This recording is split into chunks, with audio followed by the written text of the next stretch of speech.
Trumpeter swans were once common in Iowa, but by the late 1800s, they were gone from the state. About 20 years ago, the DNR began a program to restore the population of trumpeter swans, and today, those efforts are paying off. On a cool morning in May, Dave Hoffman of the DNR prepares to give a presentation on trumpeter swans to school kids at Summit Lake near Creston.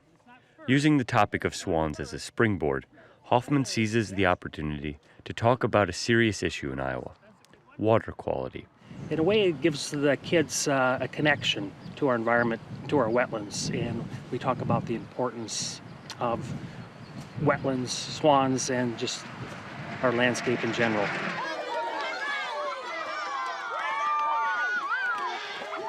The show ends with the release of 4 trumpeter swans donated from zoos across the country and communities in Iowa. The hope is that the swans will settle here and nest, helping restore a population of birds that was almost wiped out at the turn of the 20th century. Hoffman is part of a program started in the mid-90s to help replenish the trumpeter swan population.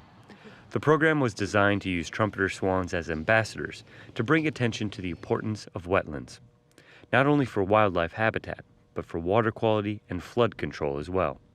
Swans generally settle in wetlands with high water quality and strong plant growth to support their diet. The swans typically pick out the best sites with the best water quality out there and choose those sites. Those sites typically then have the cleanest water, have some of the best plant growth, and once you have the best plants, you have the bugs and the other things that they need there as well. The trumpeter swan was missing from the Iowa landscape for nearly 100 years, after most of their wetland habitat was drained for use as farmland. They were also hunted for their prized feathers and as a food source during the time of settlement, leading to near extinction in the lower 48 states. All right, 1, 2, 3. Almost 20 years after the restoration program began, swans are making a comeback. 17 states, as far west as Colorado and as far east as Virginia, as well as 2 Canadian provinces, reported seeing swans that were numbered and released from Iowa.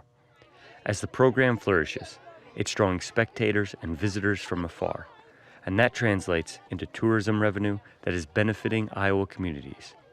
People from several different states and several hundred miles come to view swans, take pictures, and so there is the economic part of the wildlife viewing, but there's also the part where I believe as far as the quality of life. With tourism comes awareness, not only for a vital resource and the trumpeter swan, but the delicate balance they share together.